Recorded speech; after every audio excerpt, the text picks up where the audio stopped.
무교병의 절기를 지키라. 내가 내게 명령한 대로 아비벌에 정한 때에 이래 동안 무교병을 먹을지니 이는 그 달에 내가 애굽에서 나왔습니다.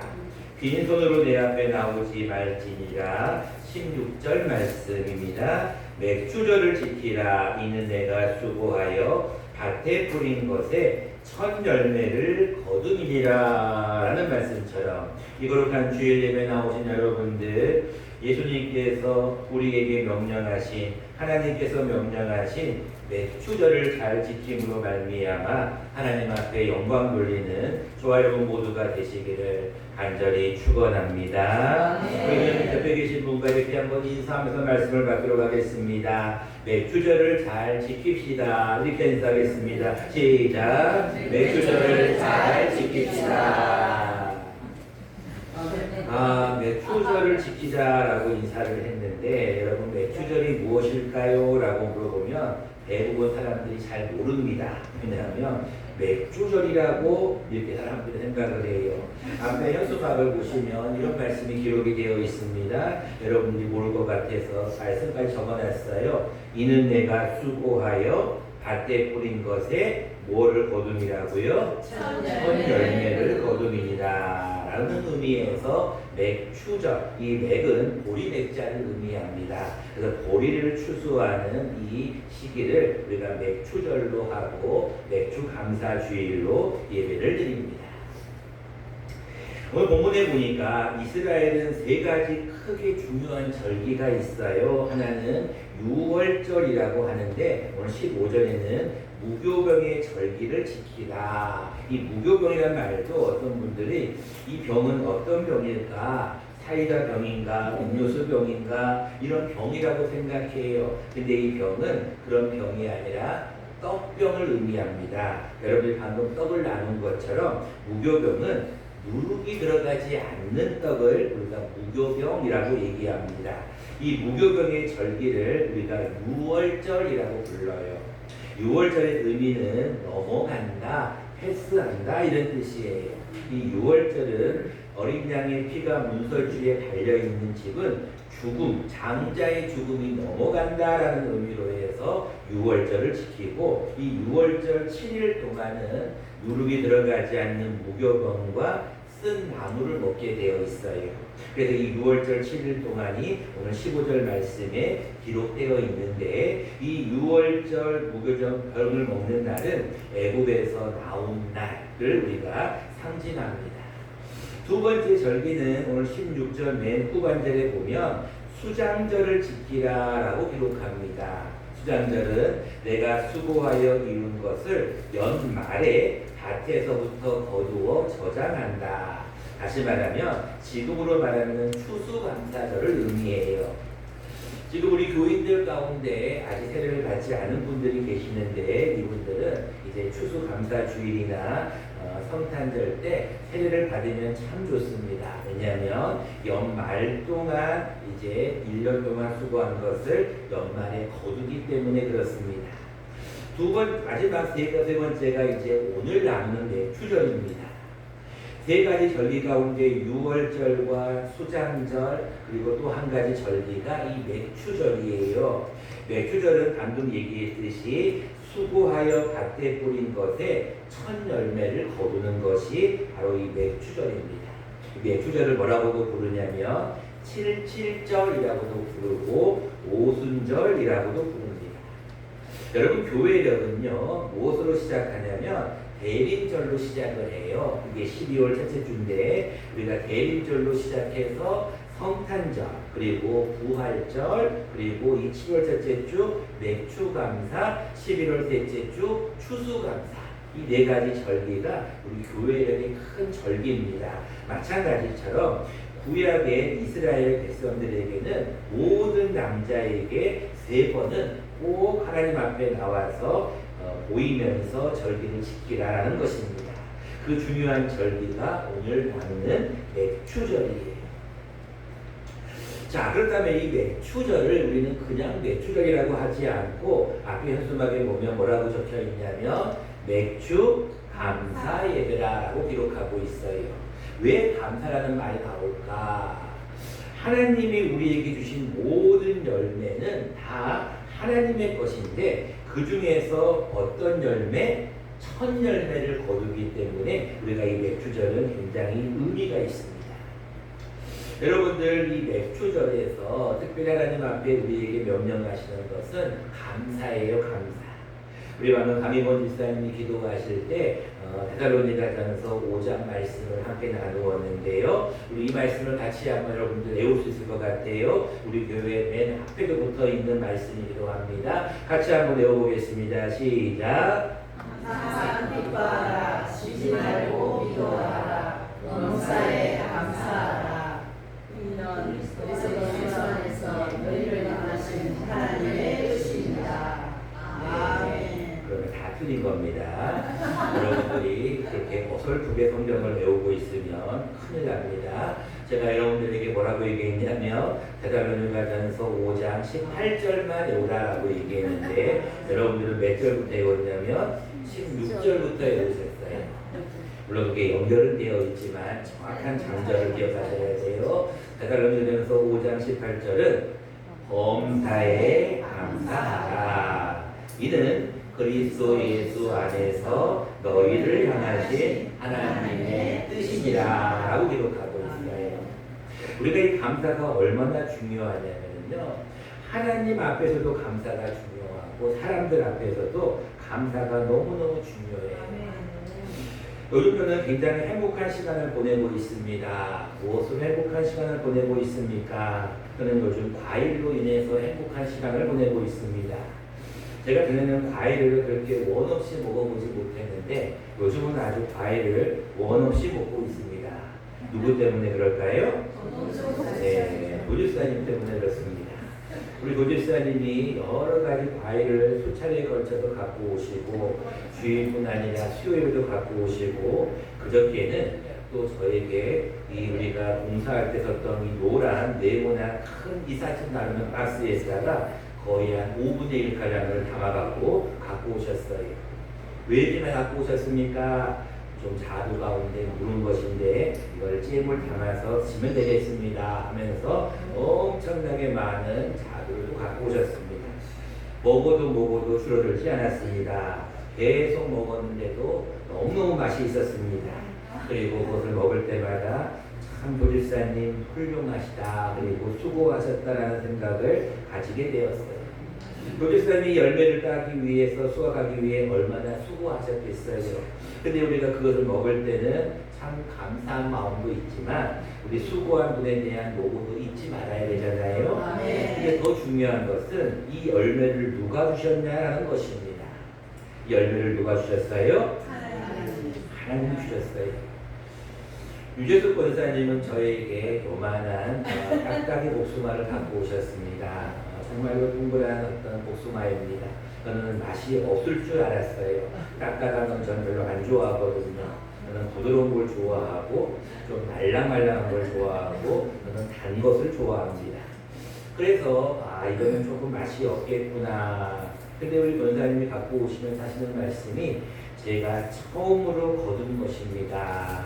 처음 익은 열매입니다 라고 하면서 갖고 오셔서 제 마음에 감동을 받았어요.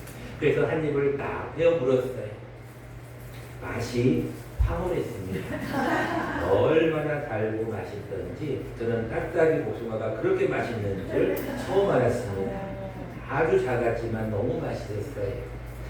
요즘 자두를 먹으며 복숭아를 먹으며 참 감사하는 시간을 보내고 있는데 하나님이 우리의 마음 가운데 수고와 속일도 중요하지만 이 열매는 누가 주셨다? 하나님이 주셨다는 것을 다시 한번 우리에게 말씀하고 있습니다. 그래서 이 말씀을 같이 한번 읽어보도록 하겠습니다. 시작. 감사로 제사를 드리는 자가 나를 영화롭게 하나니 그의 행위를 옳게 하는 자에게 내가 하나님의 구원을 보이리라. 아멘. 단순하게 과일을 먹고 그들이 주신 과일을 제가 감사합니다라고 표시하는 그것만으로 끝나는 것이 아니라 감사로 제사를 드리는 자가 나를 영화롭게 한다고 말씀하십니다. 여러분들이 오늘도 감사의 제사를 드리며 여러분들의 행위가 하나님에게 옳게 보여서 구원까지 모신다는 것을 기억하시고 하나님 앞에서나 사람 앞에 늘 감사가 넘칠 수 있기를 한 번 더 축원드립니다. 그렇다면 오늘 우리 맥주감사 주일은 밭에 뿌린 것의 첫 열매를 거둠에 대한 감사구나, 이것을 우리가 알았어요. 근데 하나님은 왜 이 첫 열매를 거두는 것에 대해서 감사라고 하는가?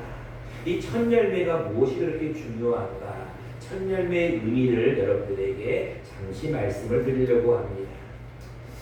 자, 여러분들 시간이 없으니까 바로 말씀을 드립니다. 율법사가 예수님께 질문합니다. 예수님, 가장 큰 계명이 무엇입니까?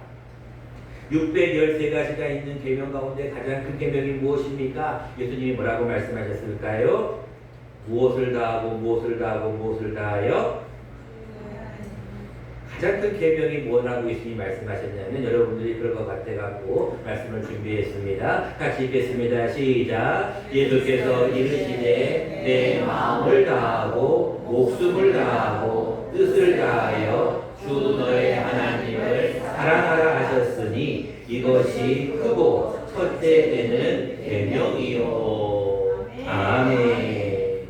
여러분, 율법사가 질문하는 613가지 가운데 가장 중요한 것이 무엇입니까? 두 가지를 얘기를 하시잖아요. 그 중에 첫 번째가 뭐예요? 하나님을 사랑하라는 거예요.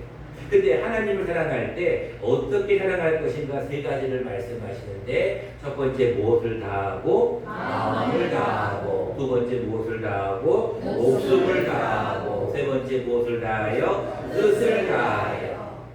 하나님을 사랑하는 방법을 얘기하는데 마음을 다하셔야 돼요. 그리고 목숨을 다하셔야 돼요. 뜻을 다하셔야 돼요. 여러분, 예배는요, 우리의 마음을 다해 하나님 앞에 드리는 우리의 예배, 우리의 제사입니다. 그리고 여러분들, 예배는요, 목숨을 걸 정도로 중요한 것이 예배입니다. 그래서 주일날은 죽어도 주일을 지켜야 돼요. 우리가 죽는다 할지라도 여러분들이 목숨을 다해 드리는 것이 우리의 예배입니다. 그리고 뜻을 다해 예배를 드리셔야 돼요. 근데 여러분들, 마음을 다한다는 게 무슨 말일까요? 이게 여러분들이 오늘 주시는 말씀인데, 예수님께서 마음을 다하라는 말의 의미를 오늘 우리에게 한 번 더 말씀하시는 게 있어요. 그게 마태복음 6장 21절인데 같이 한번 읽어보도록 하겠습니다. 시작. 내 몸을 있는 그곳에는 내 마음도 있느니라. 아멘. 이제 여러분들, 그런 의미에서 다시 한번 16절로 들어가면 이 말씀이 의미가 이해가 됩니다. 맥주절을 지키라. 이는 내가 수고하여 밭에 뿌린 것에 첫 열매를 거둠이니라. 하나님이 첫 열매를 기뻐하시는 이유는 그 첫 열매가 우리의 무엇이기 때문에?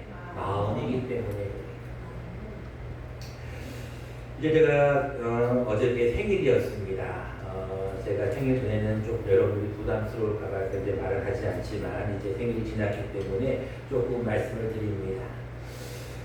제가 우리 진교평화교회의 참 행복한 시간은 과일만을 먹어서 행복한 것이 아닙니다. 우리 교인들의 수준을 제가 아주 높이 평가하기 때문에 그래요. 얼마 전에 진교교회 권동진 목사님을 계기로 좀 만났습니다. 우리가 협력을 하자, MOU를 맺자, 진교 지역에 5개 교회밖에 없는데 만나자, 모여서 우리가 함께 합심해서 주일을 감당하자. 우리가 다음 주에 있는 행사도 서로 공유하고, 또 우리가 9월 달에 또 예수전을 지금 준비하고 있는데, 여러 가지 행사에 대해서, 또 10월에 있는 여러 가지 연합 행사에 대해서 의견들을 나누었어요. 이런저런 얘기를 하면서 첫 만남이었기 때문에 제가 조금 우리 교회 자랑질을 좀 했습니다. 우리 진교통합교회 와보시니까 어떻습니까? 제가 엄청나게 자랑을 했습니다. 우리 진교평화교회는 제가 왔을 때 좀 사실 좀 어려운 상황이 있었습니다. 그랬더니 권 목사님도 자신도 그랬다는 거예요. 자신이 교회 부임했을 때 교회 분란이 있었대요. 두 파가 있었대요. 그래가지고 많이 힘들었다는 거예요. 제가 우리 교회를 처음 왔더니 목회자가 없어서, 그리고 다른 목회자 두 분이 우리 교회를 이끌어 나가셨는데 여러 가지 질서라든지 해야 될 일들이 굉장히 좀 엉망이었습니다. 하나씩 하나씩 세워가는 과정 가운데 있는데 제가 우리 교회를 칭찬할 때 가장 칭찬했던 것은 무엇이었느냐? 우리 교인들의 마음을 칭찬했어요. 우리 교인들은 지금 제가 온 지 6개월, 7개월, 이제 8개월로 넘어가는데 얼마나 열심히 전도하는지 몰라요. 우리 교회 혹시 와본 적 있으세요? 아니요. 한 번도 못 와봤다는 거예요. 그래서 제가 그랬어요. 꼭 한번 오세요. 우리 교회가 참 자랑할 만합니다. 라고 얘기했어요. 아, 그래요? 한번 제가 꼭 가보겠습니다. 제가 우리 고목사님에게 그런 얘기를 했어요. 우리 진교평화교회가 참 열심히 전도합니다. 그리고 열심히 한마음이 돼가지고 주의를 감당합니다. 행사를 엄청나게 많이 합니다. 그런데 어느 교인 하나 왜 그렇게 일을 많이 합니까? 왜 이렇게 많은 행사를 합니까? 왜 이렇게 많은 봉사를 합니까? 왜 이렇게 많이 교회가 분주합니까? 라고 불평하는 이가 한 명도 없었습니다. 저는 그래서 우리 교인들을 아주 사랑하고 우리 교회에 오기를 참 잘했다고 생각합니다. 제가 그 목사님에게 감사의 고백을 하니까 목사님이 이러면서 저를 굉장히 부러운 얼굴로 쳐다보았습니다. 여러분 마찬가지입니다. 이제 맥주절을 맞이하여 여러분들이 다시 한번 고백할 내용은 하나님 우리 교회에 이제 2026년도 치료를 허락하셨습니다. 우리 권숙희 성도님이 지난주에 나오시고 오늘 두 번째로 나오셨습니다. 몇 주 동안 말했던 주소년 성도님도 오늘 나오셨습니다. 오늘 오겠다고 하는 분이 있었지만 안 나오셨습니다. 그러나 괜찮습니다. 왜? 다음 주에 나오실 거니까. 하나님은 우리 교회의 새로운 일들을 계속 이루시면서 하실 일들이 있어요. 그 하실 일들을 하나님은 이제 7월달 이후에도 하반기로 이어나가실 건데 우리가 이것 한 가지만 잘하면 하나님은 계속 우리 교회에 복을 주실 것입니다. 그 한 가지가 무엇이냐면 바로 감사입니다. 그리고 또 한 가지는 그 감사의 마음입니다. 여러분 하나님께서 우리 강희범 집사님이 기도했지만 하나님이 저를 이곳에 보내셨어요. 하나님이 보내신 뜻이 있습니다. 여러분들과 저와 뭐가 되어야 되냐면 한 마음이 되어야 돼요. 한 마음이 되어서 우리가 장로를 세우고 하나님의 일을 더 열심히 감당하려고 합니다. 그 일을 위해서 여러분들이 기도해야 될 제목은 이 맥주감사 주일에 해야 될 제목은 하나님께 감사하는 것도 있지만 더 중요한 것은 하나님 앞에 우리의 마음을 첫 열매로 드리셔야 돼요. 그러기 위해서는 가장 먼저 목회자와 한 마음이 되어야 돼요. 항존직들이 저와 한 마음이 되어야 되고 성도들이 한 마음이 되어야 돼요. 그러면 한 마음이 되신 곳에 반드시 하나님은 역사하십니다. 하나가 되게 하면 하나님은 많은 일을 이루셔요. 제가 여전도 회원들의 마음을 담아서 제가 어느 정도의 돈을 받았어요. 제가 그 돈을 보면서 참 마음에 감동이 있었어요. 그것은 돈 액수가 중요한 게 아니에요. 그 여전도의 회원들의 마음이 저는 와닿았기 때문에 너무 감사했어요. 여러분 가장 중요한 것은 교인들이 목회자를 영적인 아버지로 생각하셔야 돼요. 그래야 한 마음이 될 수 있어요. 아이고 저 목사 뭐 온 지도 얼마 안 됐고 젊은 목사 같은데 뭐 아는 것도 없는 것 같은데 우리 진교에 대해서 뭐라 이런 생각을 갖는 순간부터 교회는 분열되기 시작합니다. 교회가 여러분 목회자와 한 마음이 되지 아니하고 교회가 분열되기 시작하면 교회는 그 어느 누구에게도 전도가 되지 않고 부흥이 되지 않습니다. 그러나 여러분들 교회에는 목회자를 세우신 이유가 있어요. 영적인 아버지와 같은 목회자를 중심으로 항조직들이 먼저 하나가 되고 모든 교인들이 하나만 되면 하나님은 우리에게 못하실 일이 없음을 다시 한번 우리에게 말씀하십니다. 이제 말씀을 맺고자 합니다. 하나님은 첫 열매를 거둠에 대한 감사를 단순하게 첫 열매로 치부하지 않습니다. 첫 열매는 곧 우리의 마음입니다. 여러분 항상 무엇이든지 가장 좋은 것, 첫 것은 하나님께 드리셔야 돼요. 이것이 바로 10의 1조고 이것이 감사이고 이것이 여러분들이 해야 될 주의 종에 대한 여러분들의 자세입니다. 여러분들 이제 7월 달부터 또 12월 달까지 열심히 또 달려갈 것입니다. 하나님 앞에서 우리가 맥주 감사 주의를 보내면서 이런 고백을 하십시다. 하나님 첫 열매를 주신 분은 하나님이십니다. 그리고 그 열매를 통하여서 모든 것은 하나님의 것임을 고백합니다. 근데 하나님은 보이지 않기에 하나님의 종과 함께 한 마음이 되어서 우리가 26년도 하반기에도 더욱더 주를 위해 살아가겠습니다. 이렇게 고백하며 살아가는 저와 여러분 모두가 되시기를 간절히 축원합니다.